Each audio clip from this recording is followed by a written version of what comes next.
Hoje contamos então com o nosso querido irmão Gerson, irmão tão querido, que está sempre disposto a vir aqui, enfrentando o trânsito de um sábado de dezembro, chuva, granizo, mas está aqui. Irmãos, a paz permaneça em nossos corações. No Evangelho de Mateus, no capítulo 24, versículo 35, consta que Jesus falou: passarão o céu e a terra, mas as minhas palavras não passarão. E o tempo passou. O tempo seguiu o seu curso, nós passamos pelo tempo, e os inúmeros episódios na construção da civilização renderam variados fenômenos psicossociais. De tal modo que na contemporaneidade vivemos dias muito desafiadores. Dias que o sociólogo polonês Zygmunt Bauman classifica como tempo líquido. Uma das características, segundo Bauman, do tempo líquido se define pelas condições de intensas transformações, uma dinâmica frenética, tudo isso impulsionado por vários episódios, desde a Revolução Industrial, mas também a Revolução Francesa, muito significativa para o Ocidente, a emancipação da mulher, a pílula anticoncepcional e outros tantos fenômenos sociais e psicossociais, fazendo com que hoje nós tenhamos as condições contemporâneas sociais, coletivas, familiares, individuais, que hoje não repetem necessariamente a forma de ontem e amanhã. Poderemos ter contornos, paradigmas bastante modificados. Alguns tabus foram derrubados e até a adaptação funcional da derribada do tabu faz necessário que o indivíduo reflita e, não refletindo, ele opera uma adaptação disfuncional para adaptar-se à emancipação da mulher, para emancipar-se à liberdade sexual. O indivíduo adotou a adaptação disfuncional da libertinagem, a emancipação da mulher para muitas, no desejo de equiparar-se aos homens, nos comportamentos mais infelizes, os mais viciosos, quando deveria se comparar e imitar o que é positivo. Mas em todos os setores da vida social, essa frenética mudanças, dinâmica intensa, fez com que alguns paradigmas se alterassem. E segundo Bauman, a família é um dos grandes exemplos, um exemplo clássico dessas condições de tempo líquido ou tempo fluido, como outros preferem definir. Antes era a definição de família nuclear, pai, mãe e filho. Hoje, o que é a família? O próprio direito precisou adaptar-se às condições contemporâneas. É muito comum hoje, a denominada família, ela trazer filhos de um primeiro relacionamento. Ele também trazer filhos de um casamento desfeito, formando a família ampliada. Mas também hoje se fala no chamado casamento homoafetivo, que preferimos falar de união homoafetiva, constituindo órgãos de direito uma nova perspectiva de formação familiar.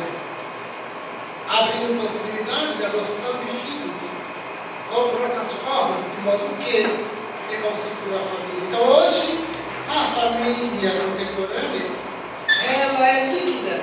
Ou seja, você quando fala em família, você não imediatamente imagina um formato, porque ele pode ter vários formatos, porque são tempos fluidos. Mas esses dias, nós vivemos também o que o historiador Eric Hobsbawm, britânico, ele chama de a era das incertezas. Ele diz, o historiador, que esses períodos de incertezas, elas se miscuem em dois departamentos, na política, na família, na individualidade. E de fato vivemos tempos fluidos e tempos de incertezas. A sociedade contemporânea, atravessada pelo materialismo, pelo hedonismo, não sabe exatamente como viver. Até mesmo nós, os que nos afirmamos e nos apresentamos como cristãos, o que deveria significar como pressuposto básico, como premissa essencial, que nós não temos nenhuma dúvida de que nós não somos mais atravessados por nenhum tipo de medo. Mas, por incrível que pareça, até nós mesmos, o cristão, e ainda me refiro especialmente ao espírita, ele ainda é conduzido por incertezas. Incertezas porque ele é permeado de dúvidas e porque é marcado por medos ainda, por incrível que pareça. O indivíduo não sabe exatamente como viver. Quando nós recebemos uma proposta de vida simples, tal qual nós estamos no período de Natal,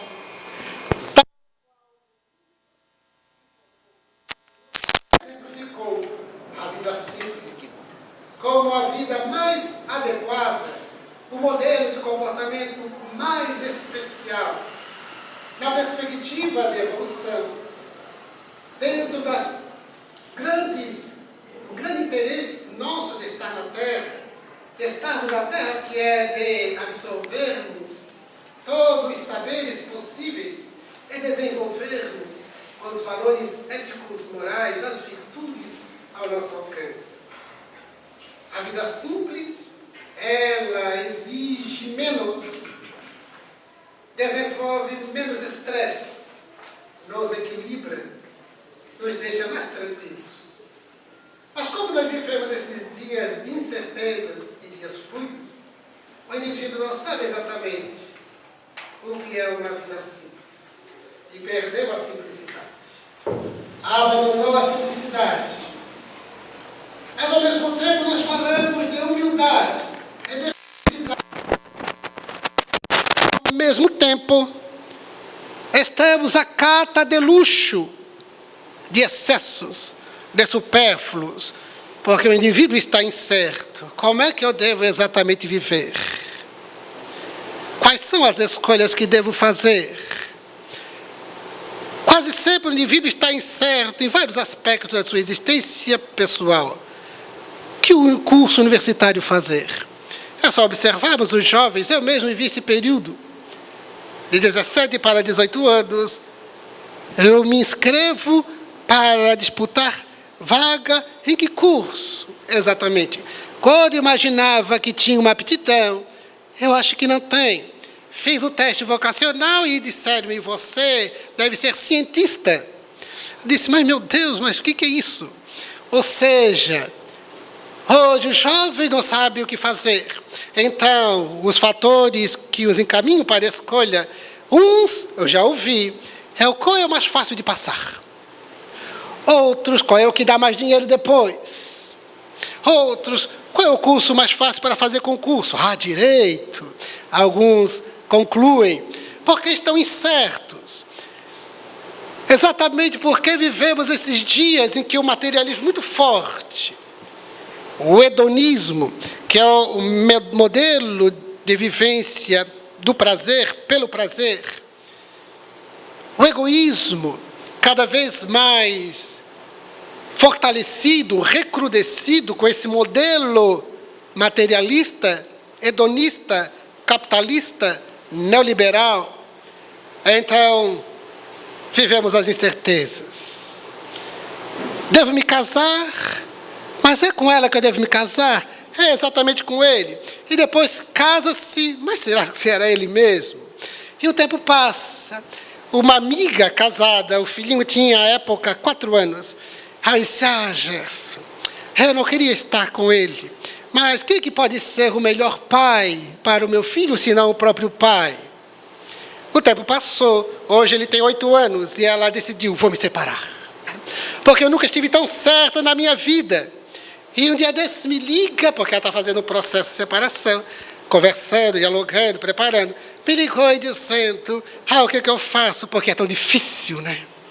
Porque vivemos dias de incertezas. Como diz o professor de filosofia da USP, Mário Sérgio Cortella, vivemos as relações afetivas do tipo miojo. 3 minutos está concluído. Porque o indivíduo está se relacionando aqui, já de olho noutra, porque há algo mais interessante. Então, nos tornamos objetos de consumo. Objetos de consumo descartáveis. Nós fazemos os outros descartáveis e, ao mesmo tempo, nos apresentamos descartáveis. Porque são tempos líquidos. Nada é permanente. Nada é contínuo. E assim nos colocamos nessa descontinuidade. E no aspecto comportamental, filosófico, a incerteza continua nos atravessando. Nós aprendemos, num ambiente como este, todo favorável a uma proposta de renovação comportamental.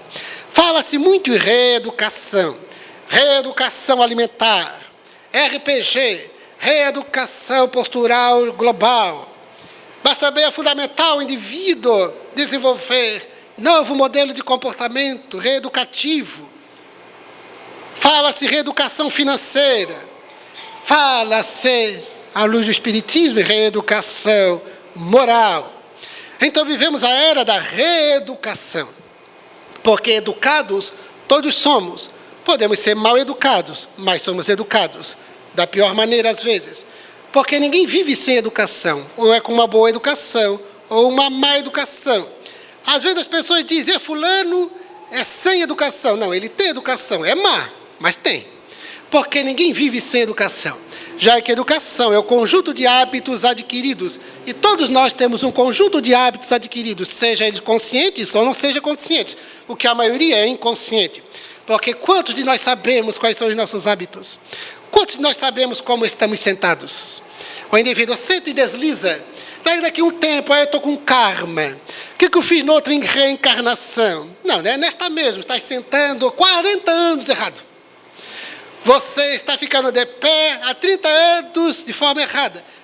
Puxa um peso do chão de forma errada. Qual é errado? Etc. Ou seja, o indivíduo precisa de reeducação em todos os aspectos. E nós saímos daqui, todas as semanas, ouvindo e ouvindo de novo, e reiterando, ratificando as lições que nos propõem um novo modelo de comportamento.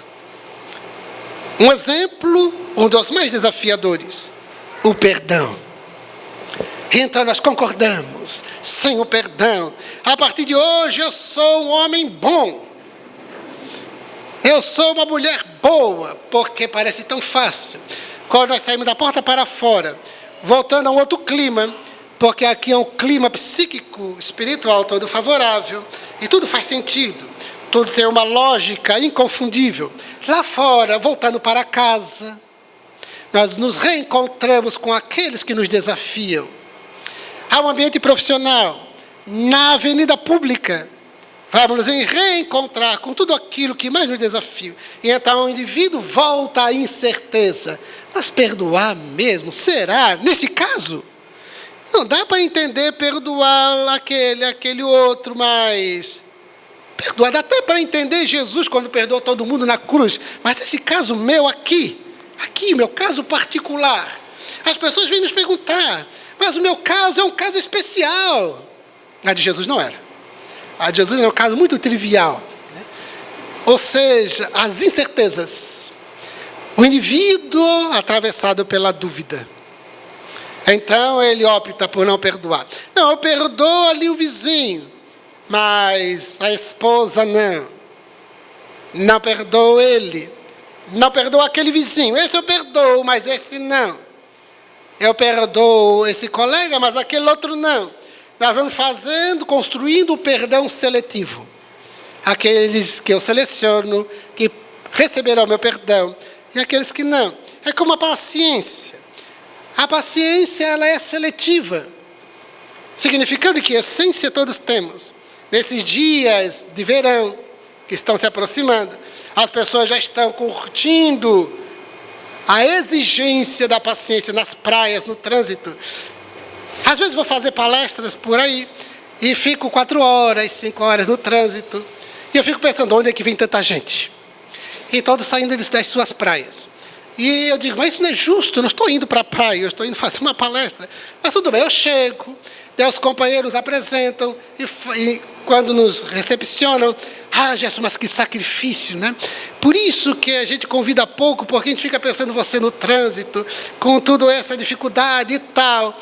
Eu disse, mas as pessoas, elas não enfrentam o trânsito para diversão? Outros não ficam se tostando com paciência no sol, durante horas. Outros ficam 2 dias, eu vejo em Florianópolis, 2 dias, 2 noites esperando na fila para o guichê abrir para comprar o ingresso para ver escolas de samba.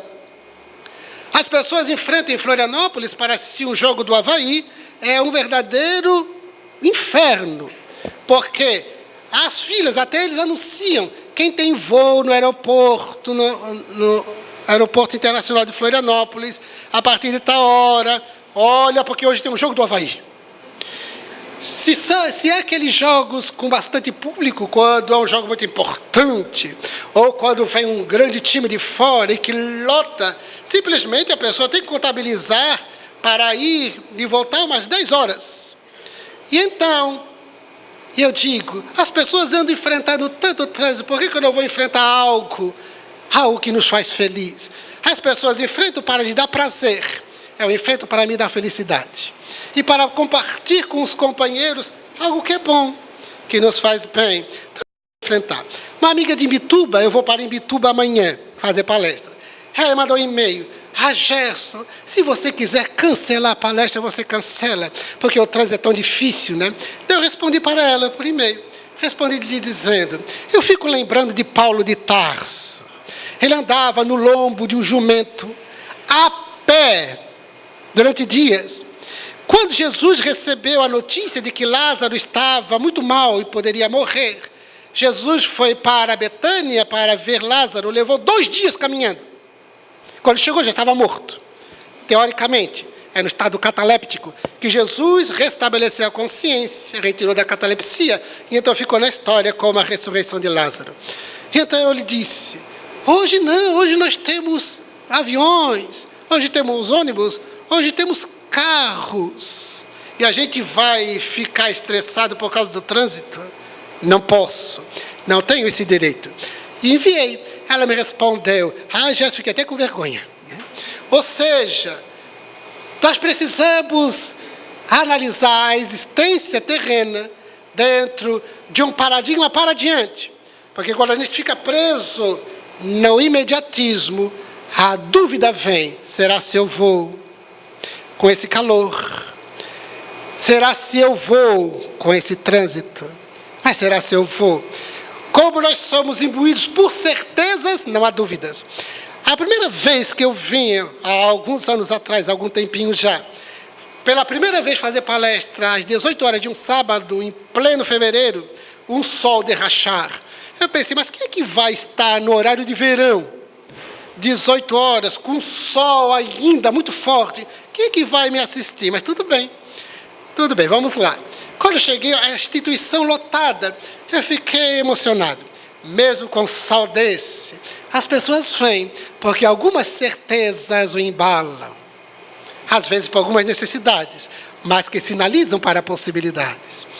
Então nós somos aqueles que, vivendo num mundo de incertezas, numa sociedade líquida, nós somos convocados pela doutrina espírita, que traz Jesus de volta numa nova linguagem, para não termos mais dúvidas nem medos.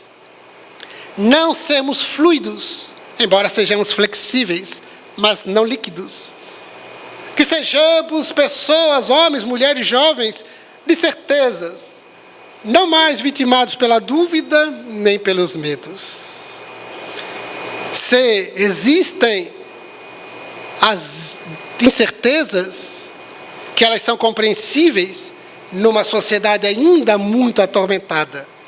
Atormentada pelo materialismo, pelo hedonismo, prazer. Atormentada pelo egoísmo, que é retroalimentada pelo materialismo. Materialismo e egoísmo se dão as mãos. O materialismo fortalece o egoísmo. Por isso a proposta de Jesus para diminuir o fardo do materialismo, do apego, da ganância, para o indivíduo ter um tônus egóico menor, até que ele se torne livre do egoísmo. É uma terapia quando o indivíduo diminui o materialismo, desenvolve hábitos simples, vida simples, menos estressada, menos complicada nas exigências sociais, nas demandas existenciais, mas que desenvolva hábitos simples.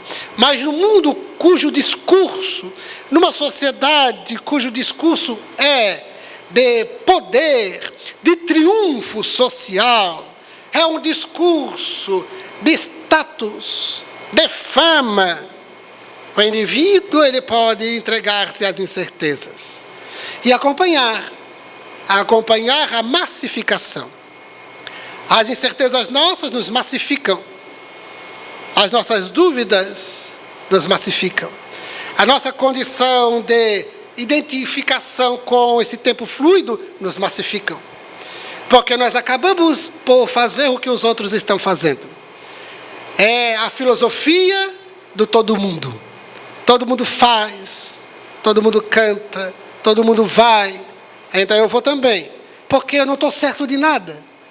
Eu não tenho certeza de nada. Então eu vou com todo mundo. Aquele que tem certeza, ele não vai com todo mundo. Ele vai conforme a sua consciência. Então Jesus veio para nos dar algumas certezas.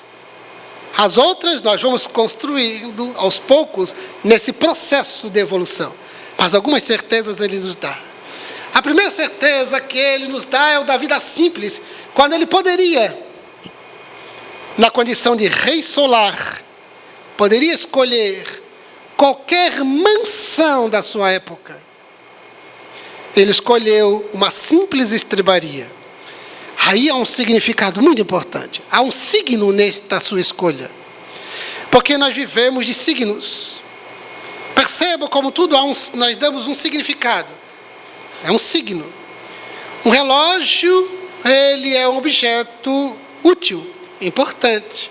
Sem eu olhar para o relógio, eu não estaria aqui no horário do meu compromisso. Sem olhar o relógio, eu não faria uma matemática pela experiência do que eu poderia enfrentar no trânsito de 80 quilômetros. Sem o relógio. Então, ele é um instrumento útil. Agora, eu posso dar um outro signo para ele. Uma amiga esteve no exterior, e então ela retornou e disse, eu saí do Brasil para estar no exterior, e lá me roubaram o meu Rolex. Percebe que ela não disse o meu relógio? Ela falou o meu Rolex, porque aquilo não é um relógio. Aquilo é o que lhe dá status, tem outro signo. Um outro signo. Anunciaram o acidente de uma personalidade no estado. Ele não sofreu um acidente com o seu carro, foi com o seu BMW. Então não é um carro, é um BMW, é uma Ferrari, porque tem um outro signo. A vida simples tem um signo específico, que é o da utilidade. As coisas que eu usufruo, porque eu sou usufrutuário, eu não sou dono, proprietário de nada na terra. Eu sou usufrutuário. Eu sou usufrutuário do relógio. Ele não me pertence em realidade. Eu posso esquecê-lo aqui. Ele pode se quebrar e não ter mais, então, função. Eu posso dar. Podem me furtar. Posso perder. Então, é meu relógio. O máximo que ele pode ir comigo até o túmulo, ele fica. E eu vou. Mas ele fica com o cadáver ou com quem quiser pegar.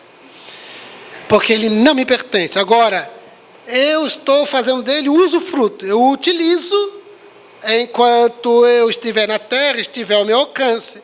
Eu posso até trocar por um outro, para usar outro. Mas ele não me pertence.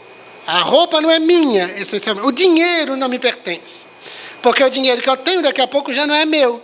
Já é ali da panificadora. Já é ali do posto de combustível. É do restaurante, é do supermercado. É de alguém. Não é mais meu.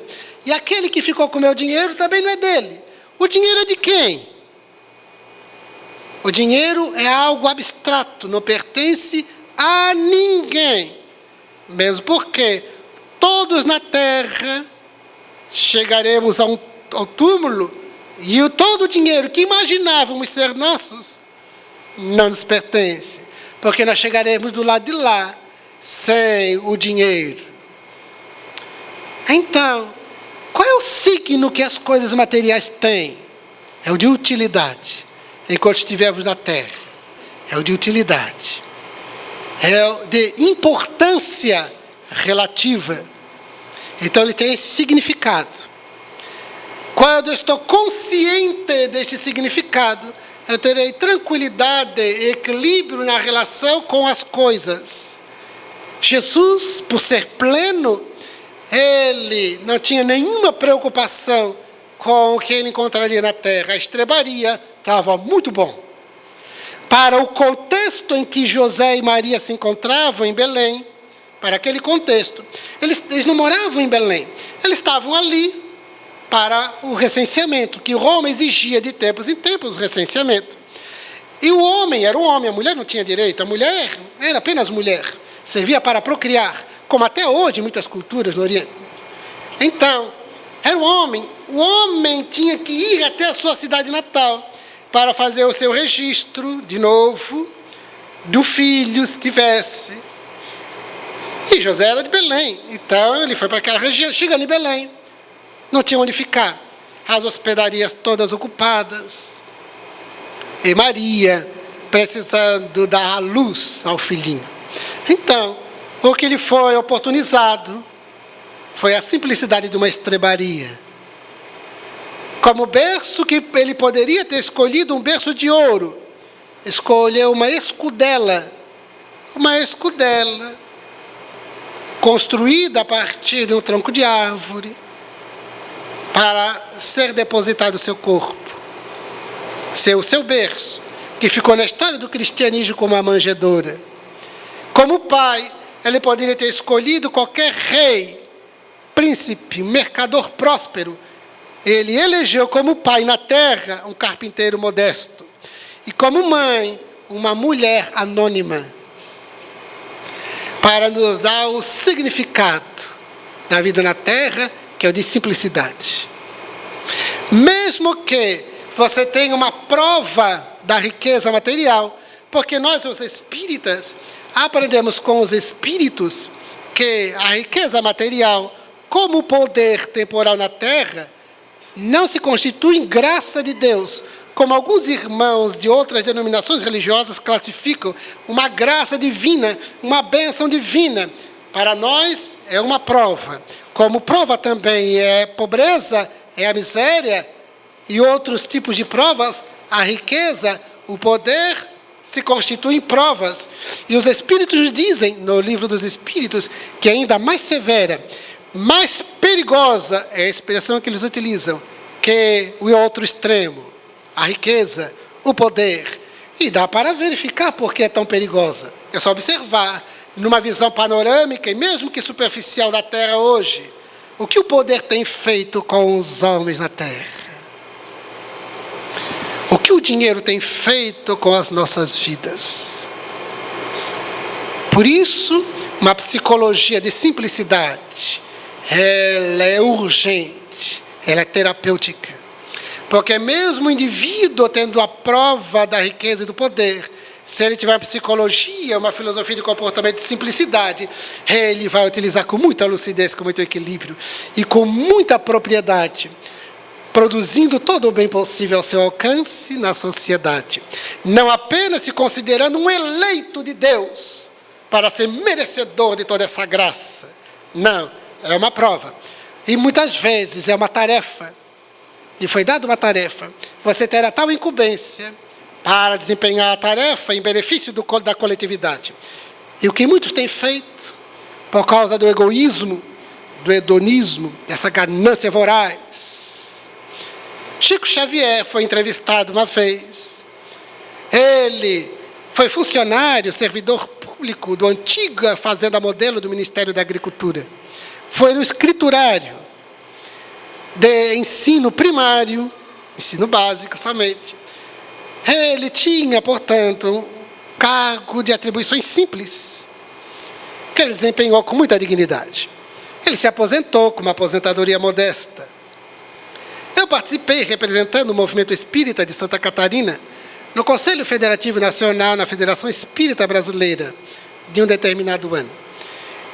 E porque a FEB, a Federação Espírita Brasileira, sempre foi beneficiada com as obras de Chico, porque Chico, as suas várias obras, ele doou para muitas instituições não espíritas, para as publicarem, venderem e ficarem com recursos para elas, obras de caridade.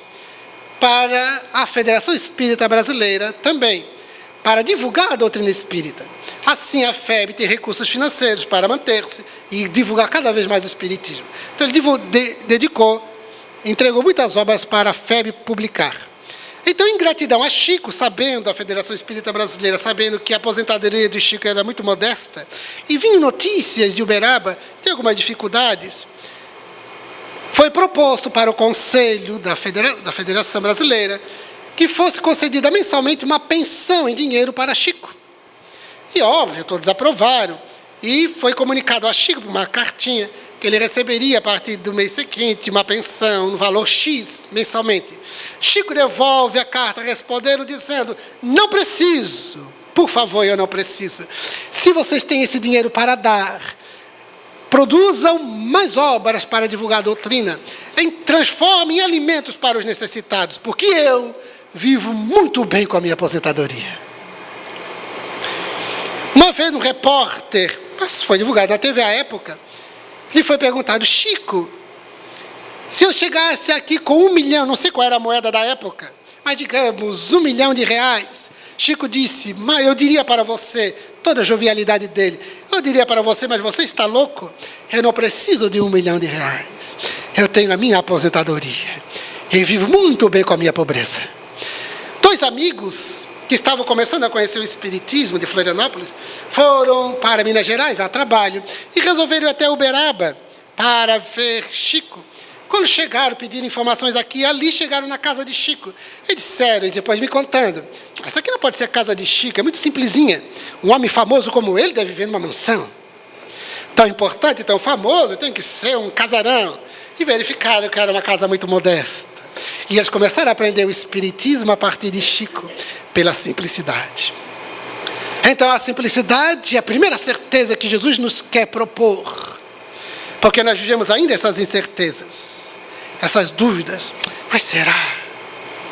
Será se um pouquinho de ouro a mais? Mas será um pouquinho de luxo ali? Um excessozinho acolá? Então, o comportamento simples, menos exigente, menos supérfluos. Vamos diminuindo. Até que nós possamos viver com tranquilidade com aquilo de que necessitamos, compreendendo, é claro, que a sociedade construiu outras necessidades e que fazem parte da contemporaneidade, mas simplicidade, do estilo do século XXI, simplicidade. A proposta não é que ninguém vá viver em estrebaria. Quando nossos filhos forem nascer, a gente procure qualquer caverna, não. Dar dignidade a tudo. Porém, hábitos simples, menos exigentes. Nós temos nos descuidado muito da simplicidade. Temos querido nos competir com os outros companheiros de jornada que estão confundidos no ouro, na prata e no poder. Simplicidade é a primeira certeza que Ele quer nos dar. Uma amiga muito querida, há alguns anos atrás, ela ganhou da empresa, uma grande empresa de nível nacional, um estojo com uma caneta de ouro. E ela disse: Gerson, sabe quanto eles me disseram que vale essa caneta? E me disse os valores. E eu pensei em dar para ti. E eu te olhei: mas é de ouro mesmo? Não é só banhadinha, né? Um toquezinho? É de ouro mesmo. Olha o peso. Mas ela escreve. Não, Jesus, escreve, pode ver. O meu filho quer muito, ele tinha entrado na universidade. Mas eu queria dar para você. Eu disse: mas por que eu quero uma caneta de ouro? Ah, Jesus, porque valor, porque eu quero dizer que você é de ouro. Eu disse: não, eu não sou de ouro. E não preciso uma caneta de ouro. Você tem me acompanhado e você percebe o quanto que a gente propõe vida simples para as pessoas. E eu com uma caneta de ouro? Não, não preciso. Dê para fulano, o filho. Dê para ele. Ele vai ficar feliz e vai desistir logo, porque ela é muito pesada. Vai desistir logo. E ele vai ficar com medo também, porque vai ficar com medo de furtar. Porque ela já me entregou dizendo: cuidado aí com os ladrões. Agora eu vou viver estressado. Não posso. Não, uma Pilot está muito bem. Uma Bic está muito bonitinha. Desde que escreva, está ótimo. Agora, de ouro, eu não preciso. E não aceitei. Não aceitei o convite. Não tinha amizade. Mas não ganhou ouro de que precisava, que não necessitava. Por quê? Porque nós vamos fazer uma proposta e adotar como comportamento outra. Não faz sentido. É muito paradoxal. Não podemos. Não devemos, embora possamos. Então, a primeira proposta de Jesus, que o Espiritismo reitera, ratifica: simplicidade. Simplicidade nos gostos, nos hábitos, na rotina. E sigamos adiante. Porque o Espiritismo vai nos construindo com Jesus outras certezas. A certeza da vida. A vida é a certeza inconfundível e inabalável que deve fazer parte da nossa cognição, da nossa psicologia, da nossa filosofia de comportamento. A vida. E ela deve ser valorizada sob todos os aspectos. Quando eu vi a notícia daquela jovem, Brittany Maynard, nos Estados Unidos, de 29 anos de idade. Ela, porque foi diagnosticado um câncer no cérebro, e os médicos apontavam pouco tempo de vida. Ela, porque sabendo das sequelas até a morte, das dificuldades pelas quais passaria, os efeitos colaterais dos remédios muito fortes e tal, ela disse: eu não quero viver, eu tenho direito de morrer. Como ela descobriu que nos Estados Unidos, dos 50 Estados-membros, 5 estados têm uma lei específica que contempla o que eles chamam de suicídio assistido. Ela escolheu um estado, Oregon, porque ela tem essa lei, e se mudou para lá. E então, com todas as comprovações médicas, solicitou o suicídio assistido. E que foi cumprido no dia 1º de novembro, véspera do dia de finados. 1º de novembro. Quando a notícia veiculou dizendo que havia sido praticado o suicídio assistido, então eu pensei: se ela soubesse. Se ela soubesse que não há morte. Que agora, no mundo dos espíritos, que ela nunca cogitou de refletir, de pensar. No mundo dos espíritos, ela vive. Emmanuel, ele diz: do lado de cá, no mundo espiritual, quando ele estava ainda no mundo espiritual, nós assistimos a toda hora espíritos chegando pela porta do suicídio. E todos eles têm 2 frustrações. A primeira é constatarem que não morreram. A segunda é que não resolveram problema algum. Ainda complicaram. Então eu fiquei refletindo. Se ela soubesse que o câncer continua no perispírito. Que tudo aquilo do qual ela quis fugir continuará no perispírito, no mundo espiritual. Tudo aquilo do qual ela não quis sofrer, ela sofrerá. E adiou para a futura reencarnação a continuidade daquilo que é a sua expiação. Se ela soubesse, se ela parasse para meditar, orar, ela receberia as inspirações do seu anjo de guarda dizendo: não faça isso. Enfrente com coragem. Enfrente com coragem, porque essa é a sua expiação. Porque quando chegar a tua hora de desencarnar, então o câncer fica no corpo e você liberta-se. Segue livre sem ele, porque essa era a sua expiação. O corpo funciona, dizia Allan Kardec, como mata-borrão. Dizemos numa linguagem contemporânea, como um dreno. O corpo serve como um dreno para as nossas energias deletérias, dos nossos erros passados, feitos contra outrem, feitos contra nós mesmos. Então, se ela soubesse, eu pensei. Mas eu sei. Uma amiga me ligou, não espírita. Ela me ligou, nós estudamos na Universidade Federal já há um bom tempo, e nunca mais havíamos nos falado. E ela conseguiu um grande patrimônio, avançou nos cargos públicos com méritos, porque é uma profissional muito competente, estuda muito e tal. E então ela me ligou tarde da noite. Quando uma pessoa que nunca falou comigo, nunca mais falou comigo, me liga tarde da noite, é porque ela está precisando. Porque não liga para perguntar como é que você está, ou dizer boa noite, é para dizer alguma necessidade. E então, eu já antevi algum problema que ela está passando.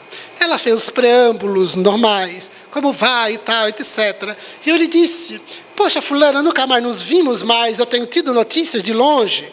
Quanto você prosperou. Você deve estar muito feliz, porque você falava dos seus sonhos de prosperidade profissional. E ela disse: Gerson, eu trocaria tudo por um instante de paz. Eu disse: você está sem paz? Ela disse: estou. Eu até pensei em suicídio. E por que você não se suicidou? Essa pergunta quem fazia era Viktor Frankl. Viktor Frankl, seus pacientes em psicologia, ele perguntava, quando as pessoas diziam que pensavam em suicídio: e por que você não se matou? E as pessoas ficavam impactadas: mas doutor, se eu quero que me suicide? Não, eu quero saber por que você não se matou. A pessoa respondia: viste? Agora você tem um significado. Por quê? Por causa do meu filho, diziam alguns. Viste? Você deu um sentido para a sua vida, o seu filho. Então, eu lhe perguntei: por que você não se matou? Porque eu me lembro das nossas conversas na universidade. Ela sabia que eu era espírita. E você vinha com notícia de imortalidade. E eu fiquei pensando, de repente, vai que o Gerson tem razão. Eu disse: raciocinou muito bem. Vá que eu tenha razão, hein, fulana. Por via das dúvidas, é melhor ficar aqui. Fica aqui até o tempo que dê. Quando chegou o momento, a morte é inevitável, e a gente vai com alegria. Mas enquanto estivermos na Terra, permaneçamos com alegria. O momento de passar para o outro lado da dimensão da vida é no momento certo, não antes. Não antes. Porque o objetivo da vida na Terra ele é muito importante. É para desenvolvermos inteligência, e especialmente para desenvolvermos o nosso lado moral, as nossas virtudes, valores, mais do que poder, do que salários, mais do que cargos públicos, mais do que dinheiro, fortuna, são os valores. Então, você poderia ter ascendido profissionalmente sem nenhum problema, profissionalmente, mas era fundamental desenvolver valores. E essa falta de valores que está lhe esvaziando de paz. A paz, ela vem do estado de consciência, do estado de espírito, de certeza. Então, o Espiritismo dá essa certeza da vida que nós temos agora, da vida que teremos depois da denominada morte, quando nos transferiremos para outra dimensão da vida. Uma amiga muito querida, não espírita, ela me diz: Gerson, às vezes dá vontade de assistir uma palestra sua presencialmente. Ela me busca no YouTube, que os companheiros põem e tal, porque presencialmente eu tenho medo de entrar no centro espírita. E o meu medo é de você falar de gente morta, porque eu morro de medo de gente morta. Eu respondi: fulana, porque era por e-mail. Eu tento aqui lembrar se algum dia eu falei de gente morta. Interessante, eu nunca falei de gente morta. Só falei de gente viva, porque o Espiritismo fala de vida. Essa é outra certeza que o Espiritismo nos dá, que Jesus nos deu vida. E quero que tenhas vida, e vida em abundância, disse-nos ele. Não é abundância de coisas, mas é abundância de valores, de alegria, de disposição. Então o Espiritismo dá essa certeza de vida, mas nos dá outra certeza, a certeza do amor, que é esse grande desafio ainda desse tempo líquido, dessa era das incertezas, a certeza do amor, que ainda precisa ser treinado. É o nosso grande desafio. Amar. Amar de forma incondicional. Amar. Perdoar, que é uma forma de amar. Respeitar os outros. O respeito é o meio pelo qual nós começamos o grande processo de amor. Respeitar os outros, que sequer sabemos o nome, de onde vem, para onde vai. Respeito. Respeitar os outros. No trânsito, na fila, onde estivermos. Respeito. Consideração pela criatura humana. Era final de tarde do domingo, eu cheguei de frente a uma panificadora com meu filho. Eu olhei, só estava a senhora, que é dona da padaria, que atendia, cobrava e tal. Ela com as costas voltadas para o balcão, operando algumas coisas no outro balcão. E um homem na frente do balcão. Quando eu parei, eu olhei, só tinha um homem. Eu pensei, este homem, pela postura, tem baixa autoestima. Entrei e ela me viu chegando, já foi me atender. Você que deseja? E eu pensei, então esse senhor, ele não está esperando ser atendido, está esperando outra coisa, porque ela veio me atender. Mas mesmo assim eu perguntei, o senhor está esperando ser atendido? E ela disse, estou. Eu voltei para ela, então a senhora faz o seguinte, atende o primeiro, depois me atende com calma. Daí ela disse, tá. Daí perguntou, ele pediu 3 pãezinhos, ela embrulhou, ele deu R$1, precisava devolver 10 centavos de troco. E então, ela colocou R$1 sobre o balcão e para mim, e você? Agora a senhora dá o troco para ele, depois me atende. Daí ela, tá. Foi lá, pegou os 10 centavos, entregou para ele. Ele pegou, ele saiu, estendeu a mão para mim. Poxa, você atende melhor que a dona. E foi embora. E foi embora. Ela fez assim como que diz, Entramos no carro, fomos embora. Eu perguntei para o meu filho, você percebeu o que aconteceu ali? Ele disse, estranho, né, o homem. Pois é. Eu disse, esta é a nossa sociedade. Isso ali é a representação da sociedade contemporânea. Um homem que desde a infância, por pertencer à classificação social materialista, neoliberal, capitalista, de classe inferior socialmente, ele subjetivou esse signo, ele naturalizou esse signo, subjetivado e naturalizado, a sua autoestima afundou. Então ele aceita qualquer coisa que vem dos outros mais sucedidos que ele. Qualquer coisa. Porque os outros podem, ele não. Por isso, quando eu vi aquela postura de ficar esperando, de características físicas, posturais, de baixa estima. E então, eu lhe disse, ela, porque ela também naturalizou este mesmo signo, naturalizou. Porque eu entrei, chegamos de automóvel, é um automóvel simples, mas tem 4 rodas. Nos viu entrando, ela me classificou imediatamente, porque a gente faz isso. Nós todos fazemos isso. Onde encontramos, classificamos, para olhar pela forma que se veste, com o carro que chega e tal. A gente classifica, a gente eleva ou rebaixa, todos nós. E se for negro, nós classificamos também. Nós elevamos, rebaixamos, igualamos.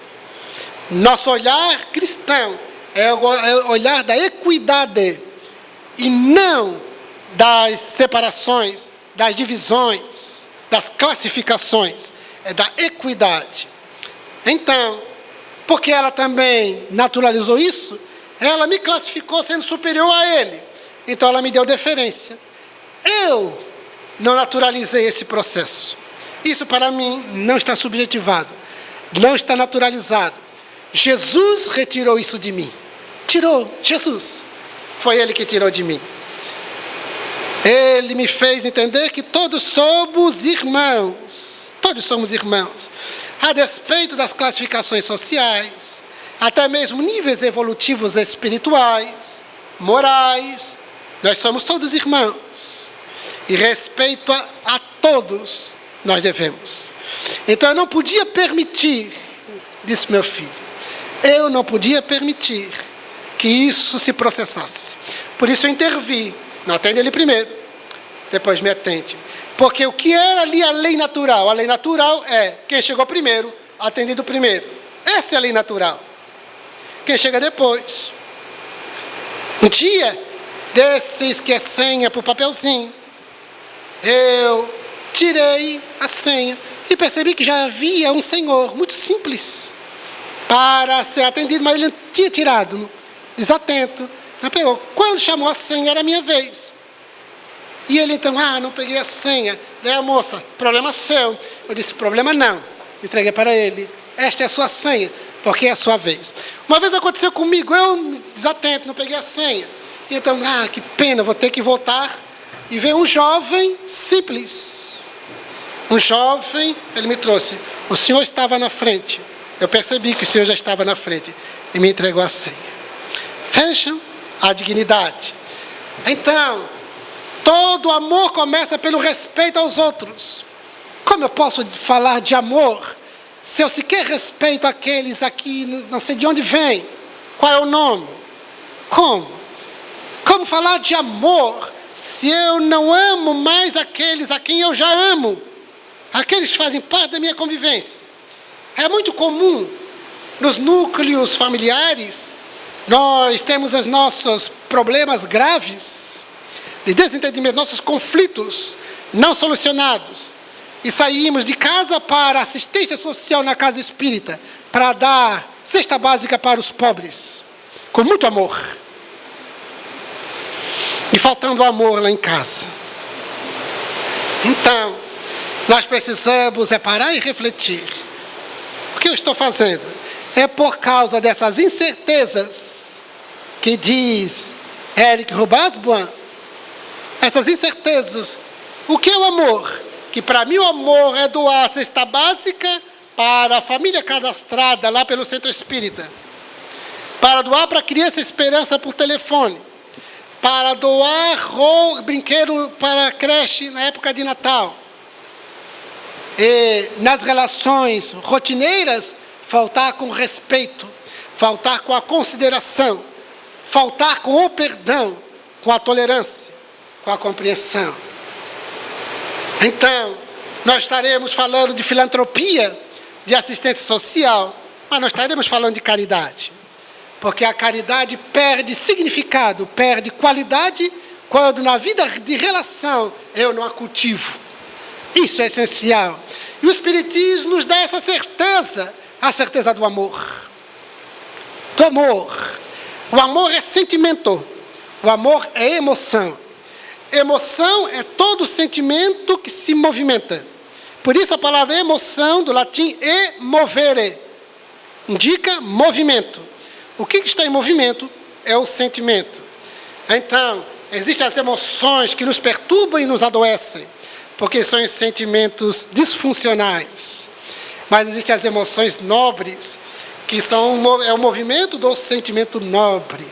Então, que nos enche de paz e favorece os outros. Amor é sentimento. Por isso, Allan Kardec, ele dá uma potencialização à palavra amor, quando ele desfralda a bandeira da caridade.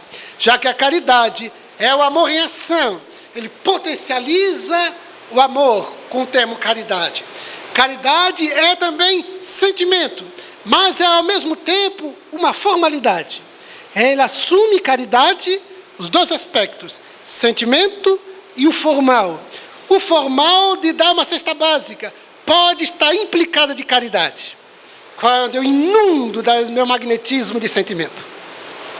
de caridade. Não apenas dar, mas eu me dou junto com aquele.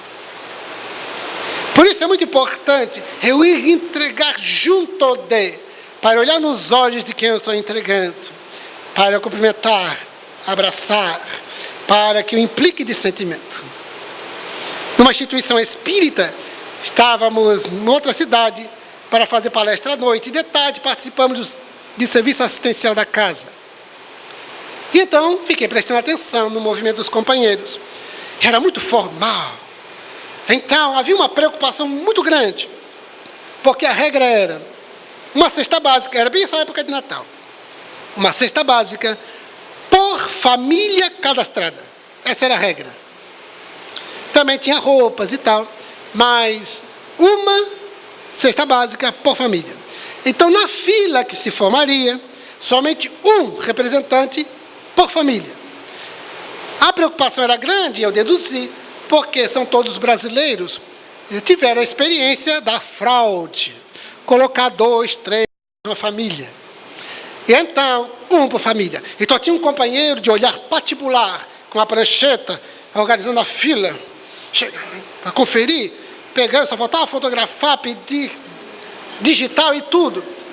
Então, nenhum boa tarde, como vai? Oi, dona fulana. Porque se a gente convive com os assistidos, a gente sabe o nome. Eu estive em Santa Maria, na instituição que alberga idosos, Oscar Pitan. E então, eu estive lá e o companheiro, que durante muito tempo ele foi líder da instituição, ele nos apresentou a casa durante o dia. Ele entrava quarto por quarto, unidade por unidade, aquelas que eram individuais, as coletivas, e se dirigia para cada homem, para cada mulher, pelo nome. Cada um. E sabia a história de cada um. Ele dizia, Gerson, esse aqui, ele perguntava coisas, outro devolvia, sempre em clima de jovialidade e fraternidade. E eu percebia vínculos muito intensos. O ar da instituição era de fraternidade. Havia o clima, o oxigênio de fraternidade. Cada um por um. Ele foi mostrando, passamos a tarde toda lá, ele demonstrando verdadeiro sentimento. Ali existia da parte dele a caridade. E então, esse companheiro anotando tudo, todo mundo muito formal, formando a fila, todos muito preocupados. E uma outra companheira, muito bem vestida, as unhas muito bem feitas, a cabeleira cuidadosamente organizada na sexta-feira no salão, com reflexos, luzes, chapinha e tudo mais. Os beiços pintados e tal. Ela ali, parecia que ia para uma festa. E era uma festa, era um ágape, mas que não precisava de tanta formalidade na aparência assim. Mas tudo bem. Ela estava ali, a postos diante das cestas básicas, porque ela entregaria. Ela estava ali esperando só o sinal. Quando o companheiro liberava alguém da fila, o primeiro, para vir receber, ela segurava a cesta básica, se esticava toda, eu pensei, não é para sujar a roupa, naturalmente, para não nicar a unha, bem pintadinha. Então ela entregava assim, Daí eu vi um outro, ela, eu pensei, fiquei refletindo, por que essa pressa? Eu achei que ela queria ainda pegar um pouco do programa Luciano Huck, só podia ser. E eles foram embora, eu pensei, e onde é que está a caridade? É pela cesta básica? Não tem problema. Esses que vieram aqui vão na maçonaria, vão na igreja evangélica, vão na igreja católica, vão no CRAS, vão por aí recebendo. Então, pela cesta básica desta instituição, eles não precisam. Disto eu tenho certeza, porque eu convivo com a ciência social há muitos anos, eu sei disso. Agora, o que deve acompanhar a cesta básica? Esta é a questão. É por isso que Jesus disse, amai-vos.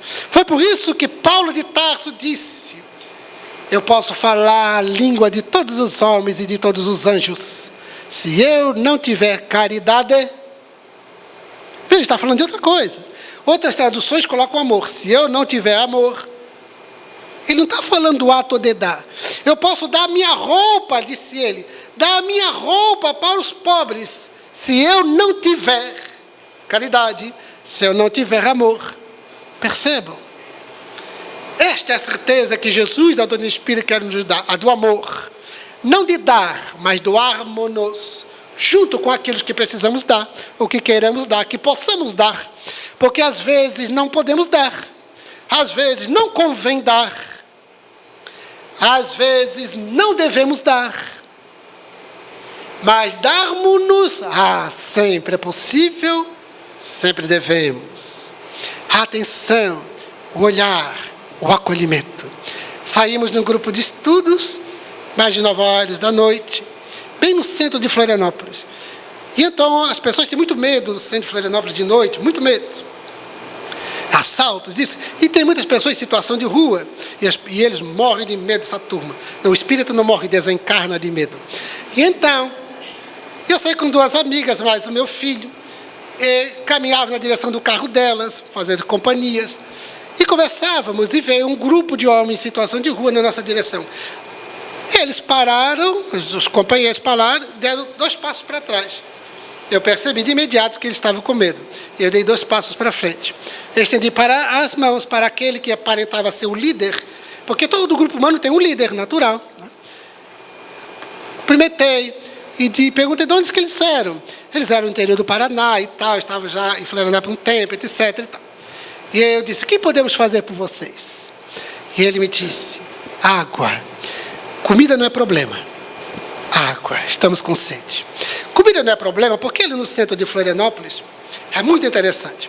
Lá pelas 18h30, 19 horas, para um carro luxuoso, isso já percebi algumas vezes, e os porteiros dos edifícios, eles me relatam, sai uma senhora muito bem vestida do carro luxuoso, importado, que isso não é o problema, é apenas uma notícia, com a filha também jovem, e as duas com um rosto muito sério, entregam sanduíches embaladinhos, cuidadosamente, muito bonitinho, e copos de café com leite, desse de isopor com tampinha, entrega para cada um, e formam a fila, entregam tudo, entram no carro e vão embora. Elas não sabem que lá pelas 20 e 30 horas, chegam os 3, 4 carros, também socarrões, e descem homens e mulheres com sopa. Então eles trazem nos carros aquelas panelas grandes, bem tampadas e tal, com sopa, e com aquelas marmitas, servem sopa a todo mundo. Entra o carro, vão embora. Eles não sabem que lá pelas 22 horas vem mais pessoas trazendo também sopa. E esse não sabe que o povo já está ensopado. Mais sopa. Então ele me disse, comida não é problema. Sede sim, queremos água. Daí providenciamos água e tal. E nos despedimos. Daí ele assim, deixa-me falar uma coisa. Eu quero agradecer a vocês, porque vocês pararam, olharam para nós e conversaram conosco. As pessoas fogem de medo, nós não somos gente. Se vocês não nos tivessem dado água, nós ainda assim agradeceríamos, porque vocês pararam e nos olharam e conversaram conosco, nos fizeram gente. Nós despedimos, fomos adiante. Na próxima esquina parei com as 2 amigas e com o filho e disse, vocês perceberam a fala? Nunca nos esqueçamos de nós darmos dignidade às pessoas. Da onde vierem, seja qual for a classe social que essa sociedade materialista estabelece, nós vamos dignificar os outros, olhando e acolhendo, honrando a nossa condição de cristãos. Isso é Natal. Isso é Natal. Natal é certeza, certeza de vida, certeza de amor. Jesus estabeleceu 2 palavras essenciais no seu evangelho. A primeira palavra é o amor. Quando ele pronunciou a palavra amor, o mundo estremeceu. A outra palavra é o próximo. Próximo é outra palavra mágica de Jesus. Amor e próximo, juntos, revolucionam a sociedade. Se a sociedade ainda está infeliz, ausente de paz, é porque ainda não há amor. É porque o próximo ainda é desconsiderado. Então, lembremos-nos disso. Natal é amor. Natal é vida. Mais do que esperança que se renova, ela é vida, vida que se confirma. E a esperança só se renova na vida que se confirma, na nossa psicologia, com essa alegria de viver, com a disposição pelo existir, a despeito das circunstâncias com as quais somos envolvidas, a despeito das relações nossas, funcionais ou disfuncionais, que nós saibamos terapeutizar as relações disfuncionais, equilibrando-a, produzindo saúde nas relações. Mas eu só produzo saúde nas relações quando eu estiver saudável, psiquicamente saudável, moralmente saudável. Então, Natal é, acima de tudo, reflexão sobre esses temas. Façamos um mergulho interior. Troquemos presentes, que eu não vejo problema algum. Muito criticado nessa época, mas todo mundo continua comprando. Eu canso de ouvir críticas, todo mundo valoriza Papai Noel, todo mundo valoriza o consumismo. Ele disse, não há problema nenhum fazer troca de presentes, desde que seja com sentimento legítimo, não é o problema. Outros falam, o pessoal só pensa em comer. Não há nenhum problema, até recomendo, que nós nos reunamos em família numa ceia bem elaborada. Porque essa ceia é o motivo para estarmos reunidos. E não reunidos com o motivo da ceia. A ceia é o motivo para estarmos reunidos, comungando afetos, trocando vibrações, magnetismo de amor. Então, estejamos juntos dos familiares. Mas é fundamental que individualmente e solitariamente façamos um mergulho interior e uma autoanálise, uma reflexão. E perguntemo-nos, eu tenho certeza de quê? Nessa era das incertezas, do que eu tenho certeza? Nesse tempo fluido, o que é concreto em mim? O que é concreto? O que está definido em mim, em termos de valores, em termos de metas e de meios para atingir as metas? O que está definido em mim? Ou é tudo fluido? Então, paremos e façamos esta reflexão. É fundamental refletirmos. Como diz o Espírito Joana de Ângeles, só há despertamento da consciência a partir da reflexão. Sigamos adiante.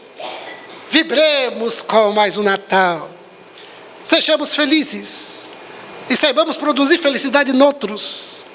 Sigamos adiante. Um novo calendário está prestes a se manifestar em nossa existência. Um novo calendário. Honremos um novo calendário com dignidade. Honremos com um planejamento bem estabelecido, um programa organizado e cumpri-lo com dignidade.